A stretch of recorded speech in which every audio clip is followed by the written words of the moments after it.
Bom dia, irmãos. Vamos começar a aula. Agora retomando aí a questão dos dons espirituais.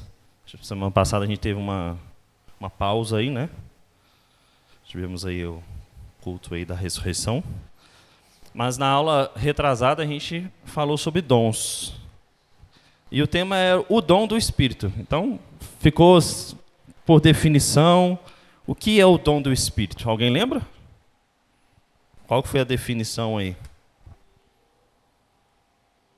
O que é um dom espiritual? A gente precisa entender isso aí para a gente falar a aula de hoje.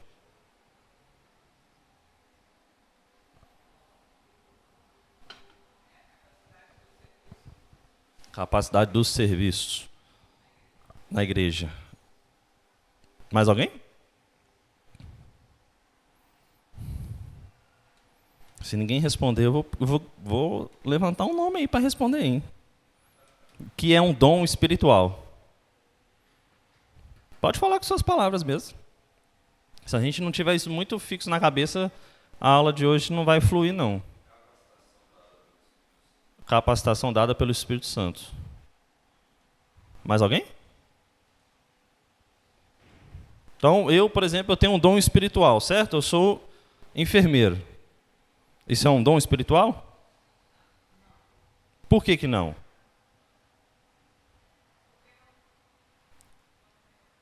Pode falar. É isso mesmo, vamos lá. A gente tem que estar bem definido, porque hoje a gente vai falar sobre diversidade de dons. E se a gente não tiver esse significado muito claro na nossa cabeça, a gente vai confundir um pouco as coisas. Por que eu, sendo enfermeiro, onde eu trabalho, isso não é um dom espiritual? Ou isso é um dom espiritual? Da igreja. Todo mundo concorda? Alguém quer acrescentar, discorda? Então, o que eu estou exercendo hoje aqui agora é um dom espiritual. Um dom de palavra, um dom de ensino. Tem certeza? O pode ser que sim é assim, você é meio ruim, então...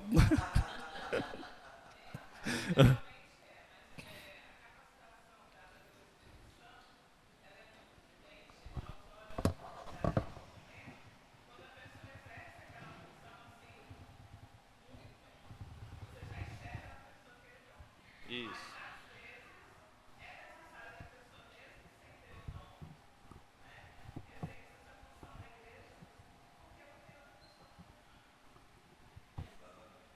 Isso é um ponto importante. Inclusive, isso é um dos tópicos de hoje. Grave isso aí que a Keila falou. Às vezes não tem aquela pessoa para exercer uma determinada função, determinada tarefa, ou suprir uma demanda da igreja, e surge outra que faz aquele trabalho. Mas ela não é aquele talento, aquele dom que ela tem dela, mas ela faz, porque ela está fazendo para Deus e há uma necessidade. Então, isso a gente vai ver hoje, então. Então, resumindo, dom espiritual é, 2 pontos.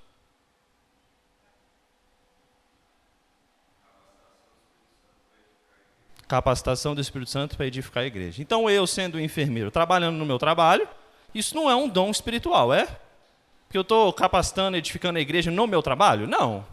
Eu estou servindo ao próximo, à sociedade, com o talento que eu tenho pessoal, certo?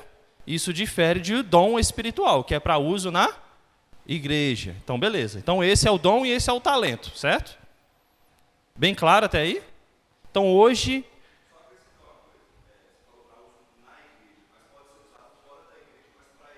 Isso. Isso. A igreja com um I maiúsculo, né? Vamos pensar assim, né? A igreja, né?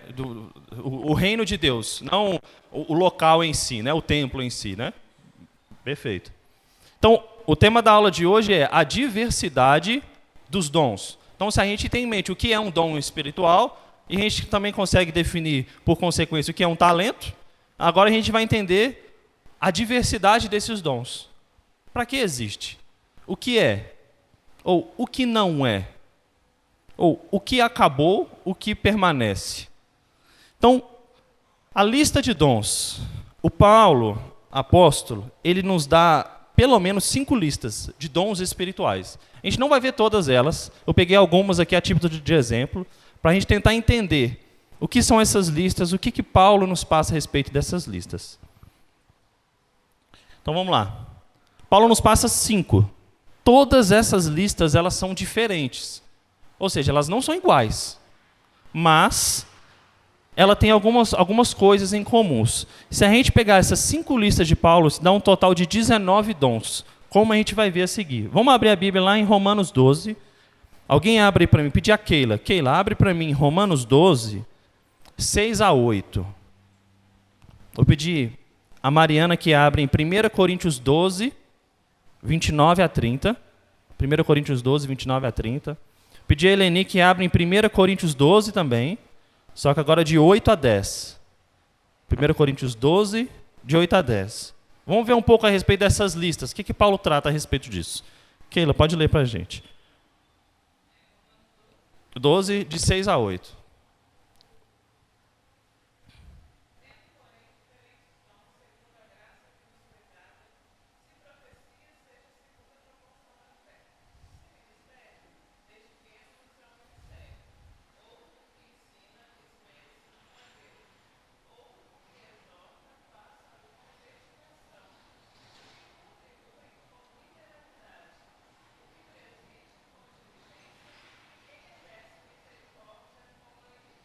Ótimo. Paulo cita então alguns. Profecia, ministério. Ministério é o mesmo que serviço, é o mesmo que servir. É até o significado da palavra da diaconia, tá? Do serviço do diácono é um ministério, tá? Então, se a gente pegar hoje, vamos fazer um paralelo, uma analogia. O que é o Ministério da Saúde? É um serviço do governo federal em prol da saúde, tá bom? Ensino, exortação, contribuição. Aí ele fala a respeito, deixa eu ler aqui, o que está com liberalidade? O preside. A presidência e a liderança é a mesma palavra, tá? E misericórdia. Então, grava essas palavras aí. Agora vamos pegar um outro exemplo. 1 Coríntios 12, 29 a 30.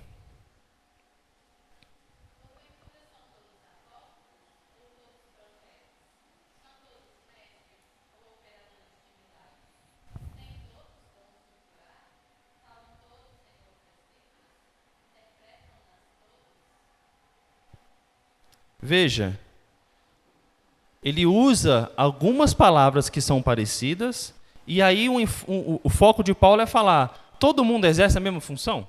Todo mundo tem o mesmo dom? Então Paulo já começa a introduzir assim, olha, existe diversidade. Então ele fala sobre apóstolos, ele repete a profecia, ele repete o ensino, ele fala agora a respeito de milagres que ele não tinha falado antes, ele fala de curas, que depreende também de milagres. Ele fala agora de línguas e da interpretação de línguas. Veja que são 2 dons distintos. O falar em línguas e o interpretar aquele que fala em línguas. Esses não são citados em Romanos. E alguns foram citados em Romanos. Agora vamos pegar um terceiro exemplo. Agora, 1 Coríntios 12, de 8 a 10. Eleni, por favor.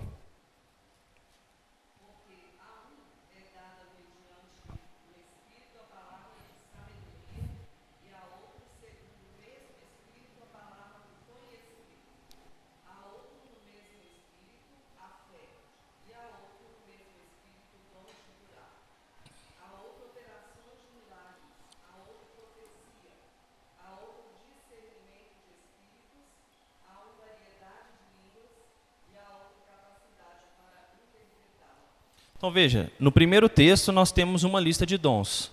Uma lista e pronto.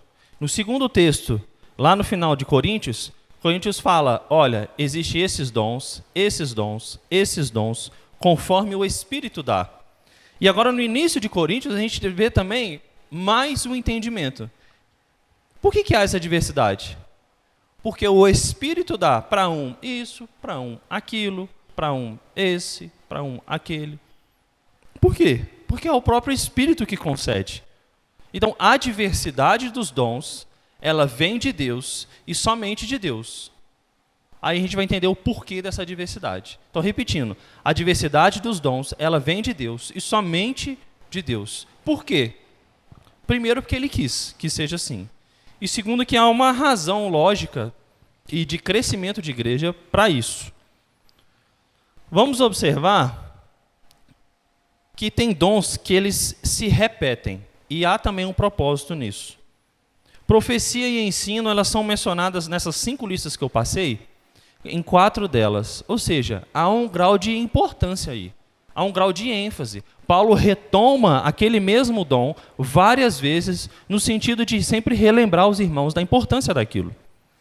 Os dons miraculosos, por exemplo, os dons de línguas, de curas, de milagres, são curas e milagres, ele está muito relacionado.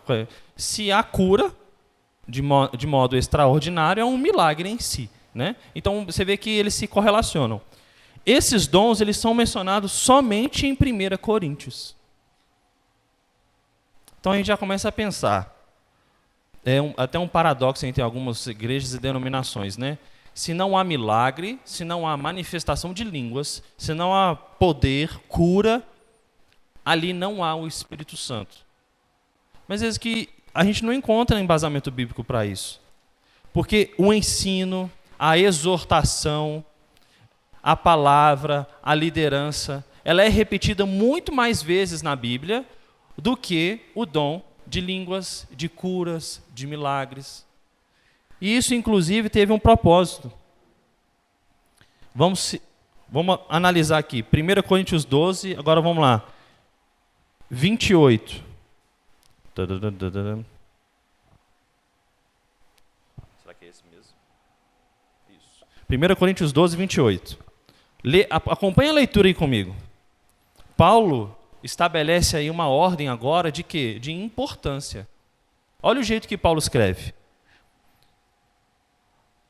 Vamos começar do 27. Nós somos o corpo de Cristo. Como pessoas, como indivíduos, parte desse corpo. E aí ele começa. Desse corpo, a uns Deus estabeleceu primeiramente como apóstolos. Então não há, primeiramente, dons de línguas, primeiramente, milagres. Não, há uma ordem, uma hierarquia de importância aí. Não de ofício, mas de dons para ser utilizados no reino de Deus. Então, o apostolado, a pregação daqueles que estavam acompanhando Jesus, que acompanharam aos pés de Jesus, aqueles que viram toda a obra de Jesus e falaram a respeito deles das boas novas de Jesus Cristo, é muito mais importante do que a operação de uma cura, de um milagre, de uma doença. Então ele segue. Em segundo lugar, profetas. Veja, quem são os apóstolos? Para ser considerado apóstolo tinha que ser o quê? Tinha que ter andado com Cristo, né? Tinha que ter acompanhado ele, visto ele e né, vivido ele. Paulo é aquele que é o fora, a gente até viu isso, né, nas pregações em Atos. Esse é o apóstolo.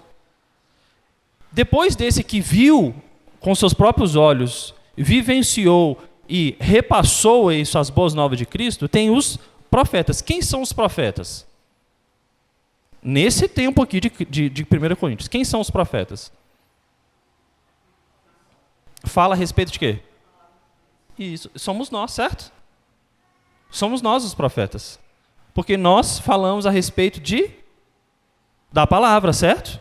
Que é diferente dos profetas do Velho Testamento, que falavam de sinais que viriam. Nós falamos de sinais que já vieram, certo? Então esses são os profetas. Aqueles que conhecem a palavra de Deus, conhecem a respeito de Cristo, que já viveram e receberam a notícia do cumprimento do Messias, e agora eles vão falar a respeito deles. E aí ele segue. Em terceiro lugar, são os mestres. Quem eram os mestres no Antigo Testamento? Quem era, por exemplo, Nicodemos? Nicodemos, ele era o quê? Ele era? Vixe Maria. Ele era um mestre da lei. Por que o Nicodemos era considerado um mestre da lei? Ele tinha o quê? Conhecimento, certo? A respeito do quê? Da lei, da palavra de Deus. E aí ele segue.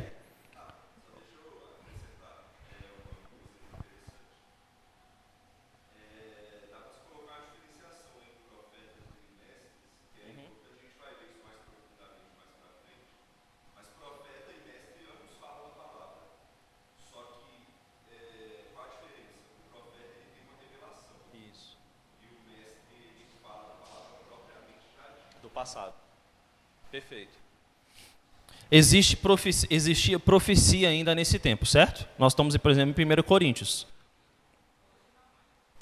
Hoje não mais, mas nós somos considerados profetas, porque nós falamos daquilo que, né, da palavra de Deus.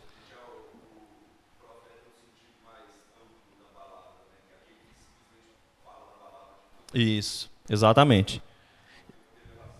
Então, veja que tem hierarquia. Tem os apóstolos, depois Paulo coloca os profetas, os mestres, aí depois vem operadores de milagres, dons de línguas, socorros, governos, variedades. Então, veja, há importância diferente para um do que para outros. E vejamos que em muitas igrejas, esse sentido de prioridade listada por Paulo, ele está ao avesso, né? Ele está ao contrário. Quantas vezes você já viu, né? Eu já fui. Você já viu uma igreja, você entra na igreja, é cura, é milagre, é profecia, aí tem uma jovem segurando a barriga e se contorcendo, o outro no chão se arrastando, mas não tem ali a palavra de Deus de fato sendo pregada, o ensino sendo pregado.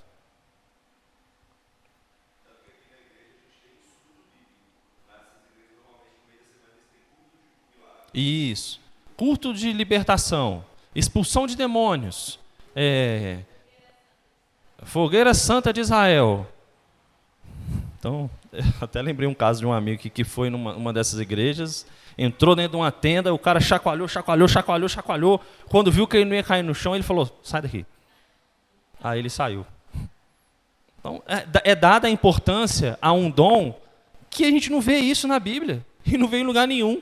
E a gente vai ver que esses dons miraculosos, extraordinários, a gente vai ver como que eles eram também no Velho Testamento, para ver se a gente tem base para falar isso e para acreditar nisso. Então, essas são as características. Há uma lista de prioridade que Paulo coloca. Então, ele coloca em primeiro, em segundo. Então, o texto nos dá esse sentido de importância. É mais importante eu conhecer da Bíblia, conhecer de Cristo e de Deus, do que, de fato, eu ficar esperando uma cura, um milagre para a minha vida. Porque a cura, um milagre, ela vai resolver meu problema de saúde, não o seu problema espiritual da sua vida eterna. Então, são pesos que são colocados na balança completamente distintos.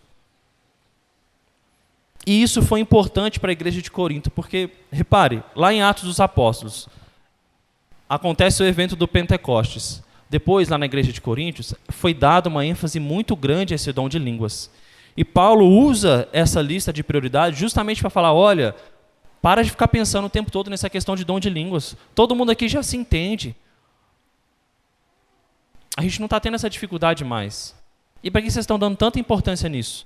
Vocês estão dando mais importância à língua em si, porque a língua é um meio para se chegar ao fim. Qual é o fim? O entendimento de uma escrita, certo? Vocês estão dando mais importância ao meio do que ao fim. E aí a gente vem com a pergunta, essas listas elas são fechadas? Essas que a gente leu, por exemplo. Eu fiz até essa pergunta na semana retrasada, né, pastor? Os irmãos acham que essa lista é fechada? Ou tem algo a mais que a gente vai acrescentar aqui a essa lista? O jeito que eu falei foi tendencioso de propósito mesmo. Vai que cai, né? É por isso que eu falei desse jeito. Já tem até texto bíblico, tá vendo? Qualquer um que acrescentar nessa coisa será anátema, né? Mas veja que só nessa lista que a gente leu, a gente viu palavras que elas são o quê? Parecem sinônimas, né? Elas são correlatas, certo?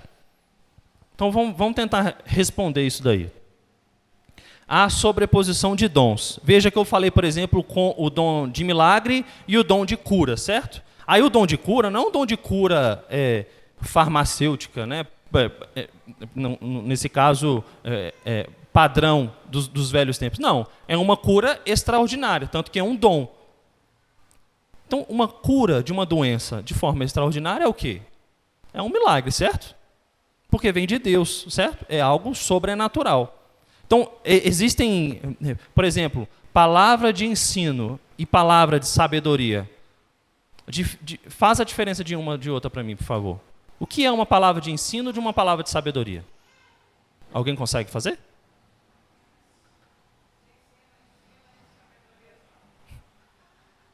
Uma palavra, um dom de exortação e um dom de ensino. Porque quando você está exortando, você também está o quê?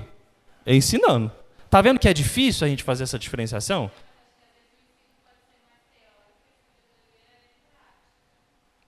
Pode ser.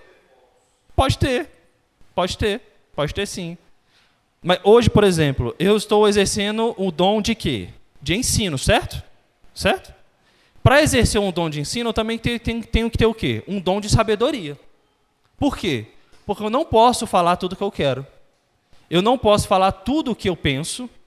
E eu não posso falar tudo aquilo que eu tenho vontade de falar. Por quê? Primeiro, por questão do tempo. Segundo, a questão do foco.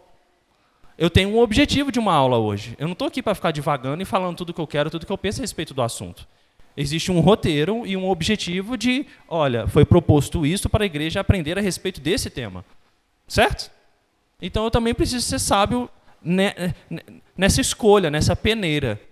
Tu está vendo que as coisas, às vezes, elas permeiam por mesmos caminhos e elas, às vezes, se sobrepõem? Então a pergunta, essas listas, elas são taxativas, são fechadas ou não? Eu coloquei ali um exemplo de socorro e um exemplo de misericórdia. O que é misericórdia? Por definição.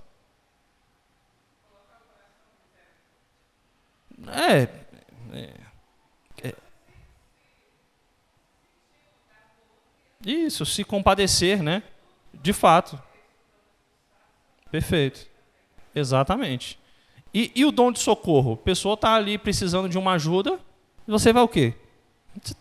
Alguém consegue fazer a distinção entre um e outro? Às vezes tem exemplos que você vai conseguir, e tem exemplos que não. Está vendo que é difícil?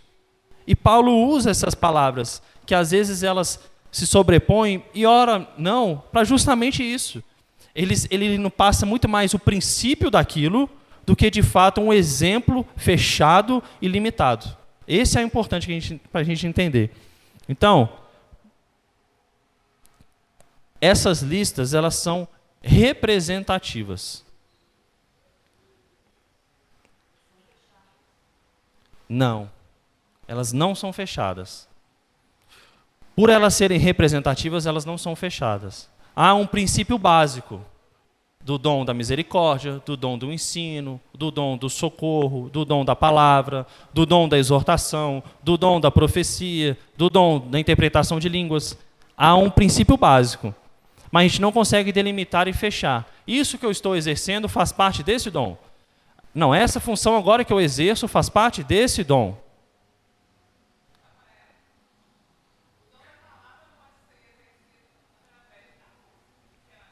Eu sabia que alguém ia falar isso. Vou tentar responder isso, tá? Quando a gente falar o dom de falar. Guarda isso aí que a Keila falou. Keila levantou a questão. O dom da música pode ser considerado um dom de palavra? Todo mundo está balançando a cabeça e diz que sim. Vamos ver lá. Então vamos, ó. Essas listas, elas são representativas. Existem dons espirituais citados, representados no Velho Testamento? Temos. Inclusive, a Páscoa em si, vamos pegar até o período que a gente está vivendo agora, a Páscoa em si, ela tem um dom de certa hospitalidade.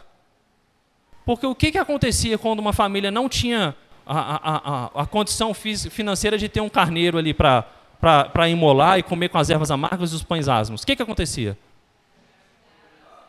Isso. Olha que coisa boa. Você não tem condição e você não se sente inferior por isso. Por quê? Porque a palavra de Deus te coloca no mesmo lugar que aquele que tem condição. Por quê? Porque lá na palavra de Deus está escrito, todos vão assentar e comer juntos. Lá não está escrito que o dono do animal vai comer primeiro e nem que o vizinho, aquele que foi convidado, vai comer por último. Não. Lá está escrito, todos vão assentar em volta e comer juntos. Isso é um dom de quê? Hospitalidade. Você ser sensível àquele, de fato, que não tem e trazê-lo para sua casa para participar da Páscoa com você. Dom, por exemplo... Como? Também. Exatamente. O dom, por exemplo, de pregação. Pode ser contribuição. O dom, por exemplo, de pregação. Paulo tinha um dom de pregação? Tinha. O Paulo chegava e falava, olha, esse Deus desconhecido aí, ó, ele já chegava metendo o pé na porta. Aí todo mundo ficava assustado, mas Paulo tinha o quê? Falava com eloquência, com poder. Mas por aquilo que Paulo é ou por aquilo que Deus deu? Deus que capacita. Paulo já pode ter uma certa facilidade com aquilo. E é isso, exatamente, é isso. Perfeito. Perfeito. Perfeito. Olha como que Deus pega Paulo. Saulo era líder? Ele era líder, certo? O que ele fazia? Matava e perseguia os judeus. Ele era líder, ele que mandava, ele que conduzia.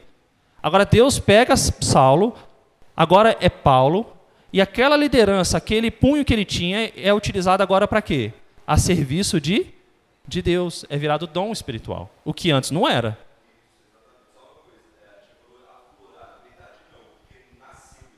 Isso. Porque é uma virada de 180. É aquilo que era utilizado para o mal, agora é utilizado para o bem. É uma mudança total. Todo mundo entendeu? Tá aí? Então, as listas, nós temos também exemplos de dons no Velho Testamento. Ainda que não, esse é um dom espiritual. Não, mas a gente vê o dom sendo utilizado. Porque o que é o dom? É uma capacidade de Deus dada para ser utilizada onde? Na igreja. Apliquemos a igreja do Velho Testamento. Nós vemos exemplos de dons ali. Então, para fechar essa parte, essas listas de dons que nós temos na Bíblia, a gente tem que considerá-las como títulos gerais, ok? Como representações, tá? E se você quer saber qual dom que eu tenho, a dica básica é, vai nas listas que Paulo já fez. Dá uma olhada lá. O que Paulo fala sobre dom? Pô, Paulo fala sobre isso, sobre isso, sobre isso, sobre isso. Será que eu me encaixo em algum deles? Em vez de, às vezes, a gente ficar divagando, o que eu posso fazer na igreja? Onde eu posso servir? Primeiro, peça orientação a Deus. Segundo, vá à palavra de Deus. E na palavra de Deus já tem uma lista. E essa lista ela pode, às vezes, clarear um pouco a sua mente de como servir na igreja. Porque, no mínimo, um dom você tem. Um dom você tem. Vamos agora falar... Alguém tem uma dúvida até aqui? Quer acrescentar alguma coisa? Então vamos agora falar de categorias de dons. Será que a gente consegue colocar essas listas, todos esses dons que Paulo falou, e separá-los por tipos? Alguém consegue? Eu acho difícil. Por exemplo, o dom de cura e de misericórdia. A gente falou que eles são meio correlatos, né? Eles se encaixam em dons de quê? Qual categoria? Será? A Bíblia dá umas ideias. Eu não coloquei aqui todas as categorias, porque há também divergências entre os autores. Isso não é algo pacífico, por quê? Porque isso é algo secundário, tá? Essa diferenciação em categorias é apenas algo didático para nós. Mas tem um que eu acho importante, que é o dom temporário e o dom permanente. O dom temporário é aquele que já se foi, ou ele é dado no momento, ele acaba. O que é o dom permanente? É aquele que há desde o início. Esse é importante a gente saber. Dons temporários, então. Apostolado é um dom temporário? Óbvio, por quê? Jesus já veio. Aqueles que estavam com Jesus também já estão com ele. Nós somos considerados apóstolos? Não. Então esse dom o quê? Cessou, certo? O dom de profecia, aquela conotação do Velho Testamento, aquele profeta que vai indicar, não só no Velho, mas também no Novo, aquele que vai indicar algo que será cumprido no futuro. Esse dom já cessou, certo? Com João, lá em Apocalipse. Todos concordam? Então, essa lista de dons temporais, ó, conhecimento é aquele conhecimento extraordinário, tá? Aquele conhecimento de algo isso, velado. Essa é a palavra. Discernimento de espíritos, milagres, curas, línguas, interpretação de línguas. Esses dons são temporários. Ah, Rafa, então quer dizer que não existe o dom, então, de cura. Não existe um milagre mais. Não existe essa cura extraordinária. Não, não é isso. Na época de Jesus, o que Cristo e os apóstolos, por onde eles passavam, o que as multidões faziam? Elas iam atrás, certo? E só de encostar, elas viam poder e elas eram o quê? Curadas, certo? É esse dom que nós estamos falando. Não estou aqui querendo dizer que se você orar, Deus não possa te curar de uma doença de forma miraculosa. Muito pelo contrário. Nós, como cristãos, nós temos que crer nisso, porque Deus tem poder. Mas da forma e da sistemática que acontecia no tempo de Cristo e dos apóstolos, isso não acontece mais. Exato. Todo mundo entendeu? E os dons permanentes? Dom de pastor-mestre. Você vai acabar com esse dom? Acabou com muita gente aí, né? Acabou o dom de pastor e de mestre? Não. Acabou com o dom de ensino?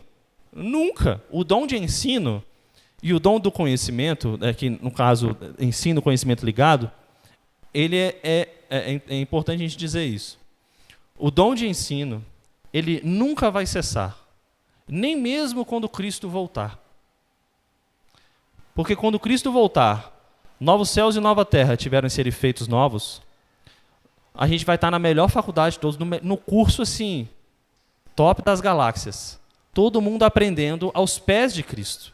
É o dom de ensino feito por aquele que é o dom em pessoa, ou ensino em pessoa, e nós aprendendo. Não, nunca.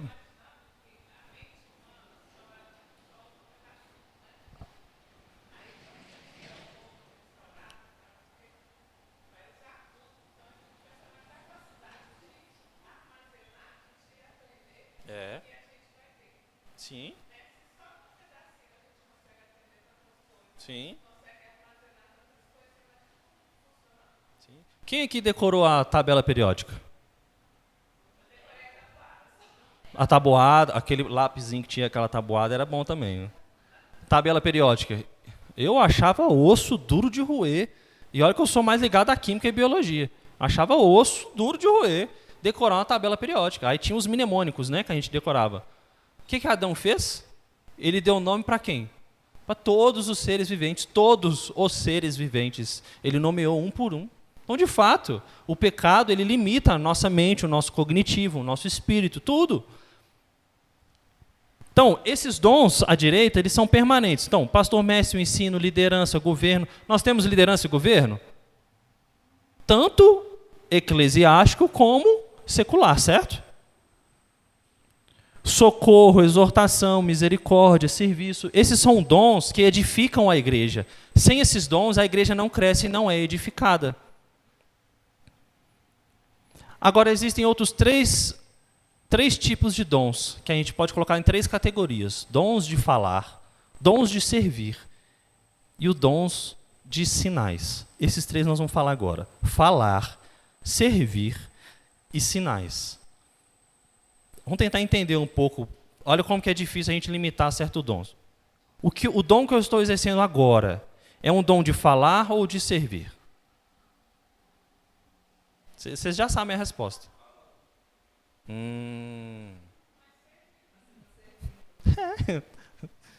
Mas você está vendo que é mais para o falar do que para servir? Mas eu também estou servindo, não estou? Isso, você está vendo? Então Paulo ele nos dá uma base, mas uma base não para a gente ficar focado, limitado a determinadas coisas. Ele nos dá uma base para a igreja crescer. Então vamos falar dessas 3 listas. Falar, servir e a última que é em secreto, que é o dons de sinais. Essa é mais... Vamos lá. Dons de falar. Eles estão ligados à comunicação. E comunicação de quê? Quem fala... Vamos abrir a palavra de Deus? 1 Pedro 4,11. Vamos abrir lá. 1 Pedro 4,11. Quem achar pode ler aí. Eu vou tomar esse outro copo d'água aqui, viu?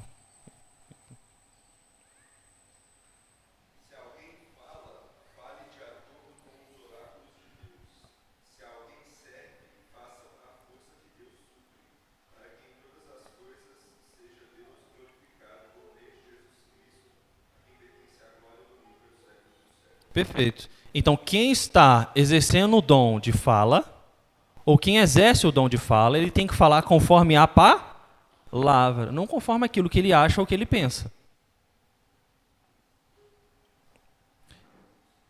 Se alguém fala, fala de acordo com os oráculos de Deus.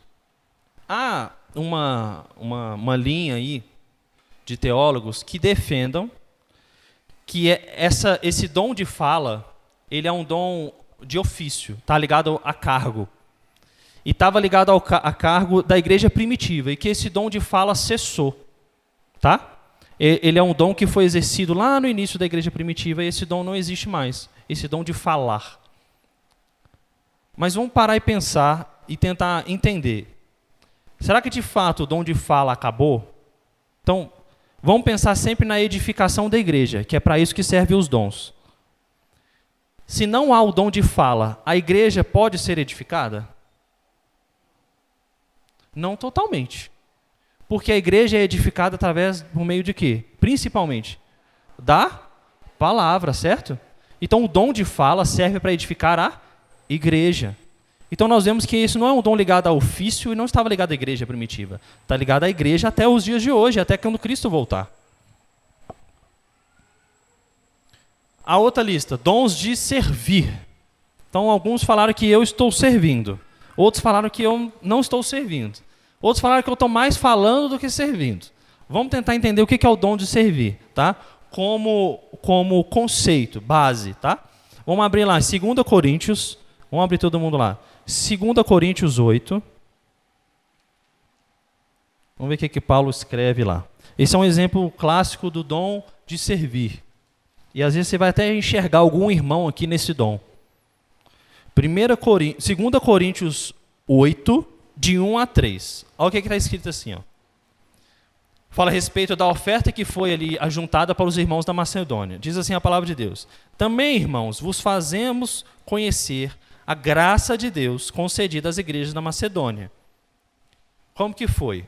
Porque, por meio de muita prova e tribulação, manifestaram a abundância de alegria e profunda pobreza deles superabundou em grande riqueza de sua generosidade. Bom, eles estavam pobres, agora eles estão com abundância, com riqueza, por meio da graça de Deus. Como? Porque eles, testemunho eu, na medida de suas posses e mesmo acima delas, se mostraram voluntários. Ou seja, eles não davam o que sobravam. Eles deram o quê? Acima daquilo que eles davam até conta.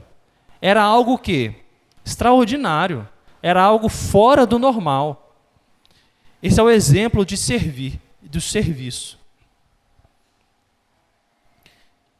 Quem exerce o dom de servir, ele será exigido de forma fora do normal. Então, por exemplo, você pode ser uma ótima pessoa que lava a louça. Você lava a louça super bem. Está lá lavando a louça, mas tem aquela pessoa que quando você vê ela lavando a louça, ela é rápida, ela é mais eficiente e ela tem uma visão daquilo que você não tem. Então, lembra daquela questão que a Keila levantou.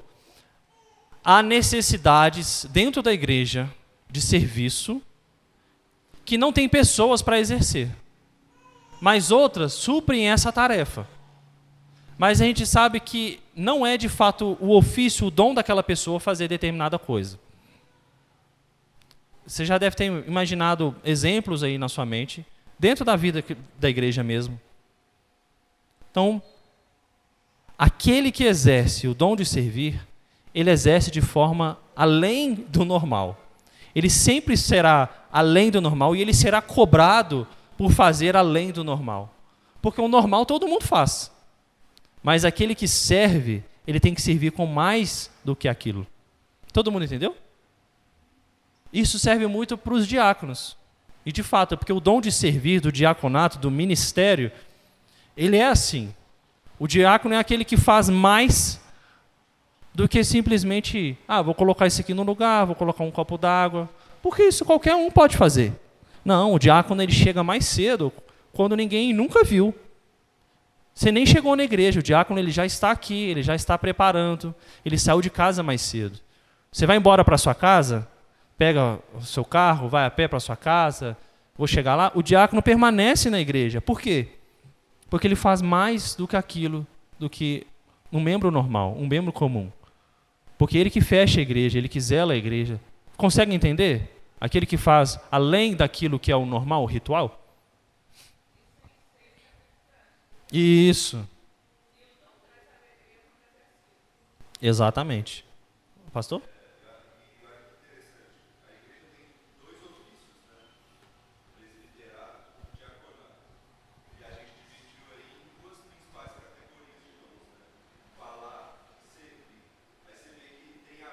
Aham.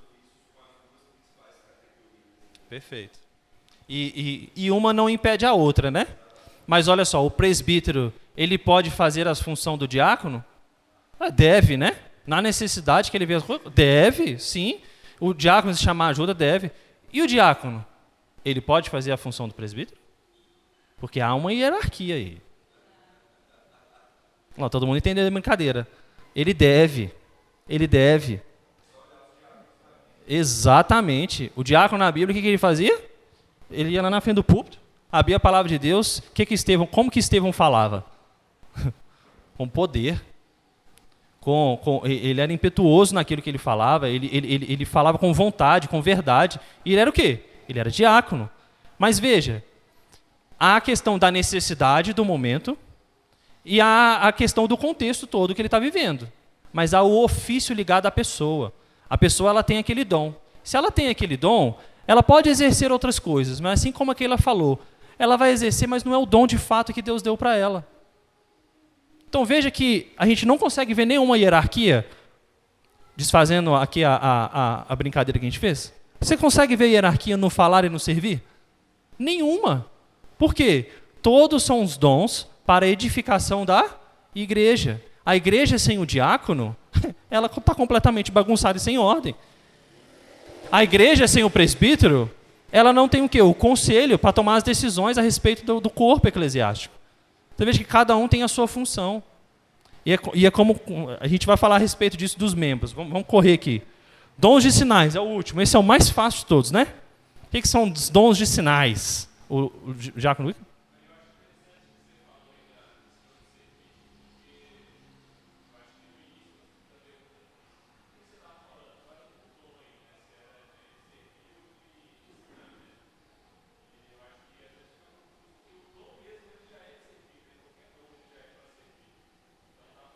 Sim. Sim. Sim.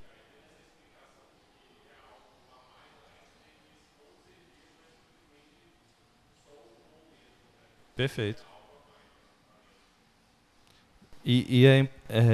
Até pegar um gancho do que o Diácono ainda falou, preste bem atenção no que eu vou falar, tá?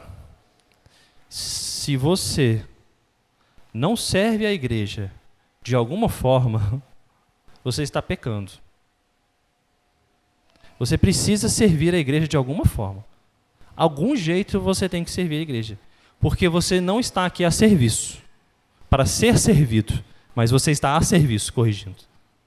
Nós estamos aqui para servir, não para ser servido.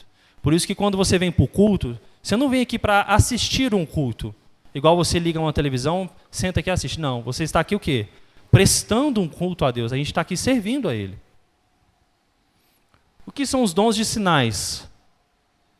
Por que eles levam esse nome? O que é um sinal? Para no trânsito, o sinal está vermelho. O que isso quer dizer? Quer dizer que na sua via você está proibido de avançar, certo? O sinal, ele remete a alguma coisa, certo? Nesse caso, o sinal ali está fazendo um anúncio. Olha, pare, por quê? Não é o sinal em si, mas a via está fechada para você. Os dons de sinais também são assim. Eles não são um fim em si mesmo, mas eles remetem a alguma coisa. Na verdade, a alguém. Quem é alguém? O Messias, a Cristo Jesus. Esse é os dons de sinais, por isso que ele leva esse nome. Então, os dons de sinais. 2 Coríntios 12, vamos lá abrir lá rapidinho.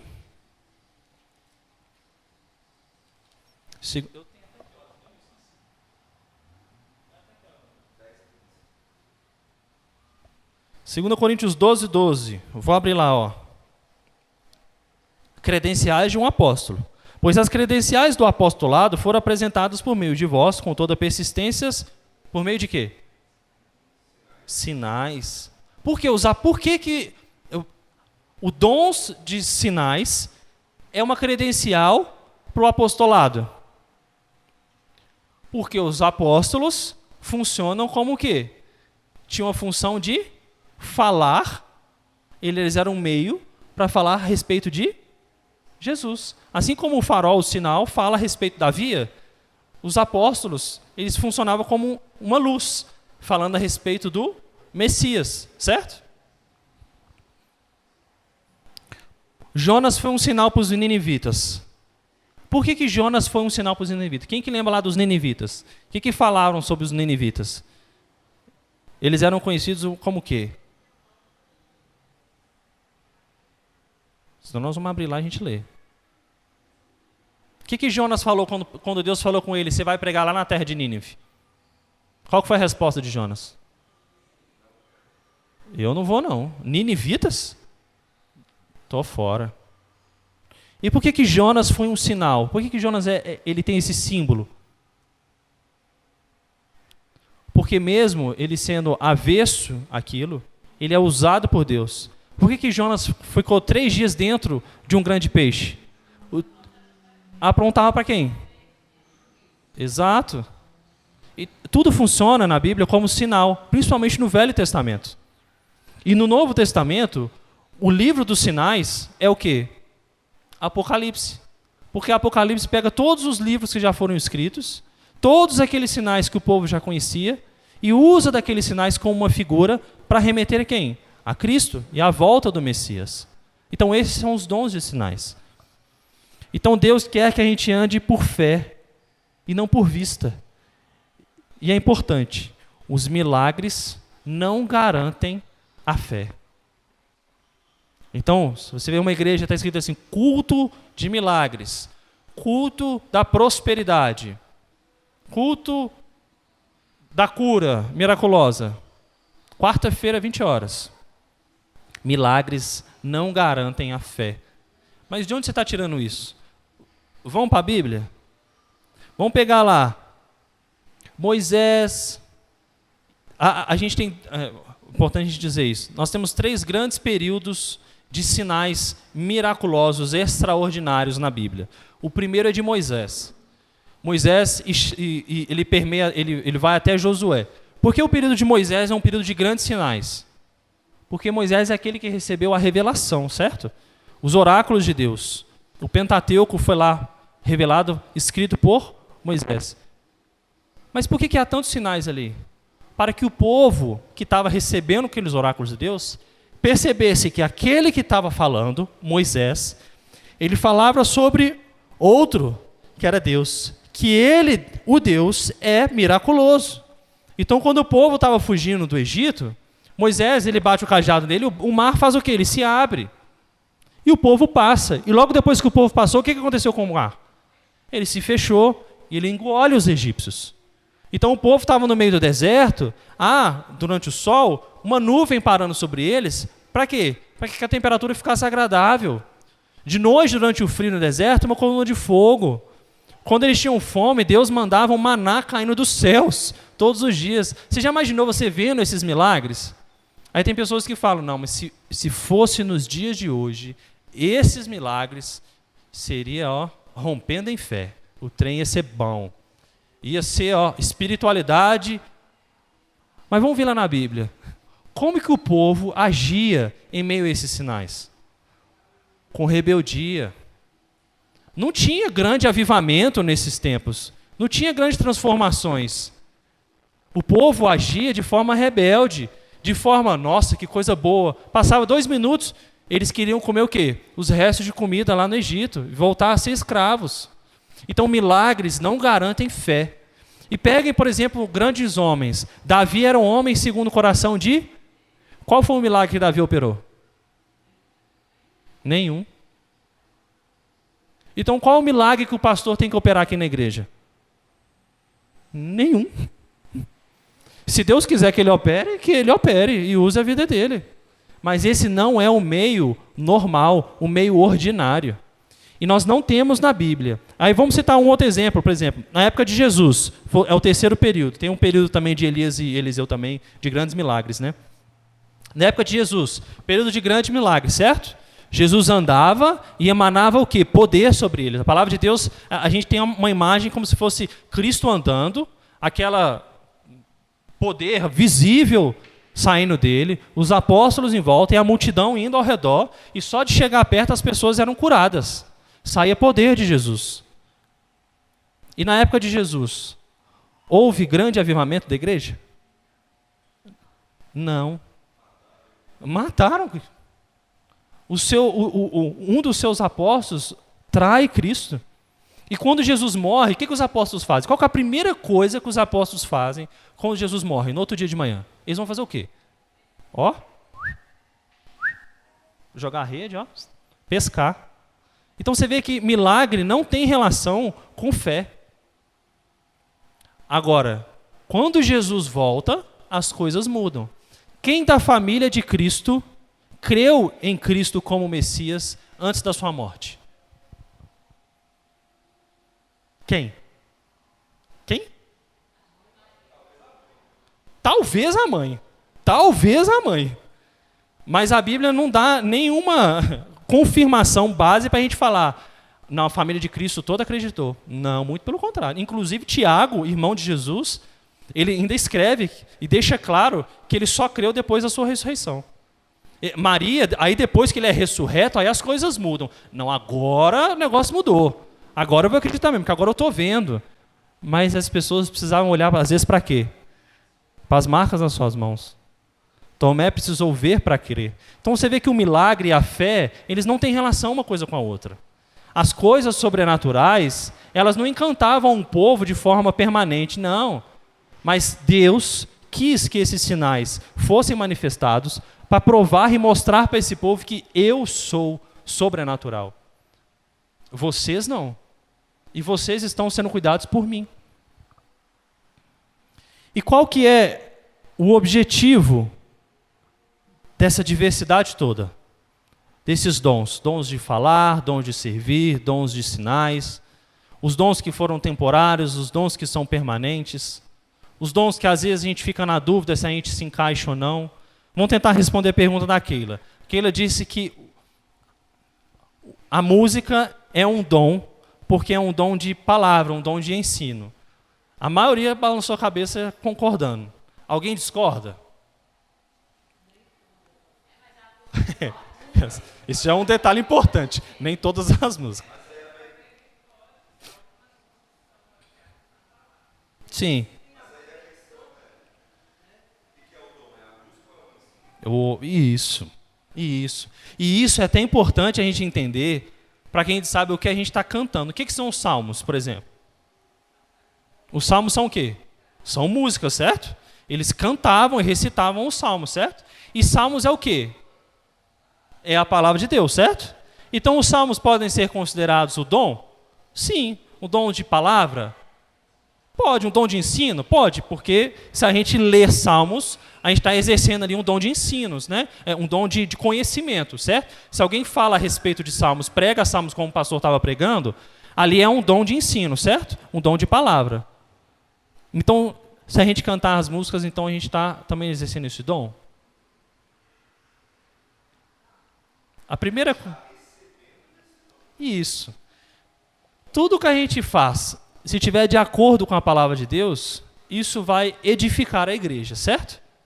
E o que são os dons? É uma capacitação que Deus dá para a igreja ser edificada e crescer, certo? Então a gente pode depreender que, se for uma música de fato boa, uma música de fato que está de acordo com a palavra de Deus, a gente é edificado de fato por ela. Então isso pode ser...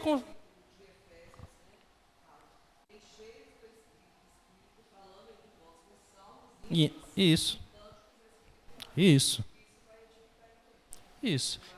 Então todos aqueles que fazem parte da equipe de louvor estão exercendo dons.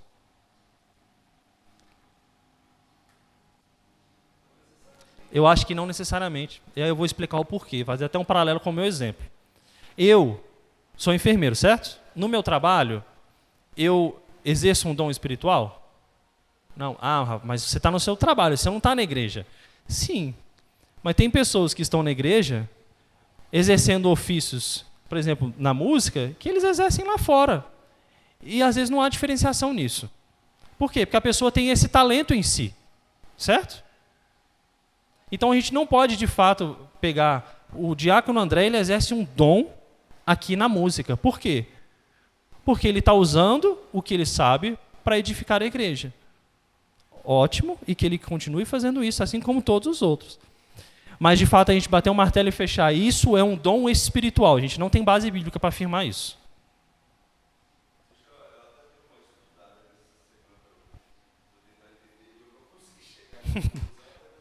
Inclusive, eu vi suas marcações no livro lá.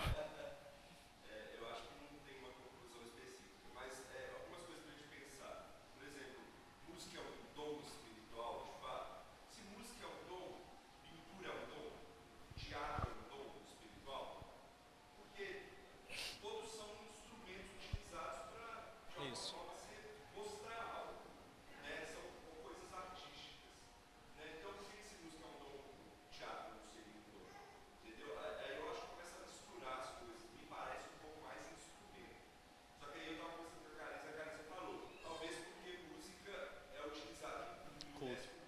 Sim.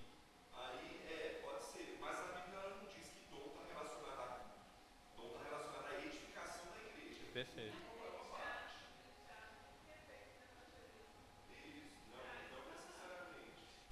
Inclusive, há culto na Bíblia com a utilização de danças. Fora, não, no Velho Testamento, fora do comum. Mas as pessoas estavam ali, de certa forma, cultuando a Deus, mas não da maneira ordinária, não do padrão que Deus colocou. Aí, se a gente pega esses pontos fora do convencional e traz tudo para dentro da igreja, daqui a pouco vira um circo. Eu também sou da mesma linhagem. Para mim, o que de tudo que eu li, na minha opinião pessoal, eu não estou falando aqui da verdade, porque a gente já chegou na conclusão que isso não tem na Bíblia, tá? De forma contundente. Mas eu sou da mesma vertente que a música, ela edifica a igreja, e que toda boa música, centrada na palavra, ela edifica a igreja. Se aquilo é um dom espiritual ou um talento que está sendo utilizado para a benesse, para o crescimento da igreja, para mim isso não importa. É secundário. É secundário. É mais fácil a gente fazer a divisão entre o secular e entre o eclesiástico. Isso é mais fácil a gente fazer. Mas o que está sendo utilizado aqui, isso para mim não faz diferença. Até porque, se a gente for colocar a música como um dom, esse dom também não vai cessar quando Cristo voltar. Porque que os anjos e os seres viventes, eles estão ao redor do trono dizendo: Santo, Santo, Santo, digno é o Cordeiro. E eles cantam isso sem parar. Então, se música é dom, a gente vai exercer esse dom na volta de Cristo.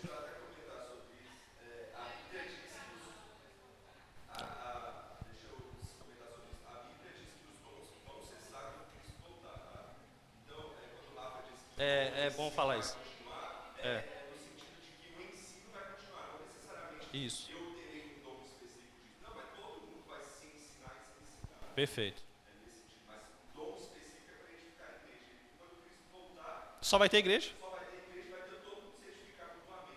Isso. Perfeito. Isso mesmo. Até os que têm dificuldade, igual eu, em algumas coisas, vão ser superdotados. Deus vai ser um negócio assim, ó, surreal. Então vamos fechar então o objetivo da diversidade. Qual é o objetivo de ter essa diferenciação, esses tantos dons que Deus deu à igreja?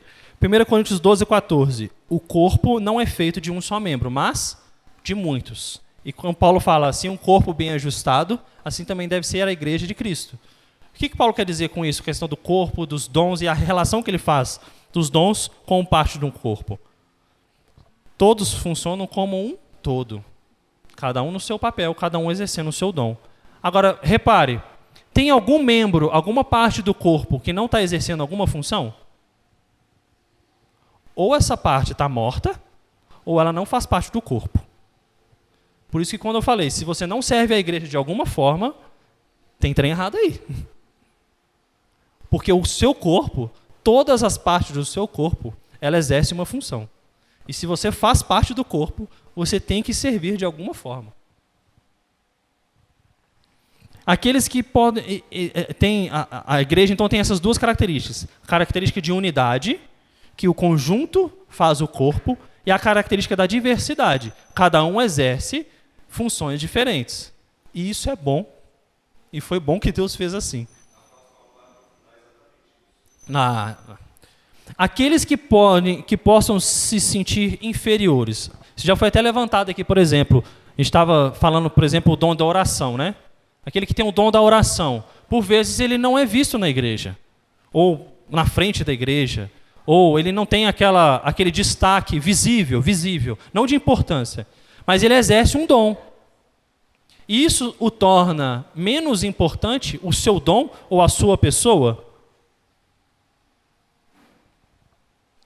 Vamos responder com a Bíblia? O último texto que a gente vai ler, 1 Coríntios 12, 15.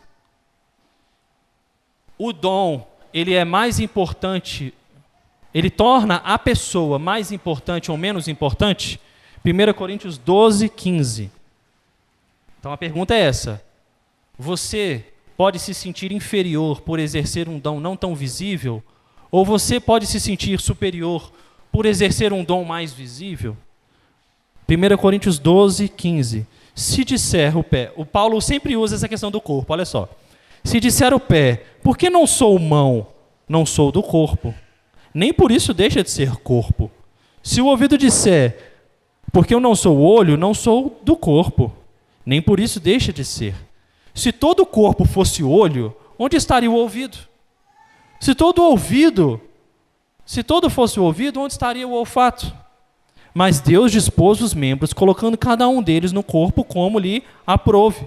Ou seja, não existe você se sentir inferior ou menor, porque às vezes você exerce um dom que ele não tem um destaque visível na igreja.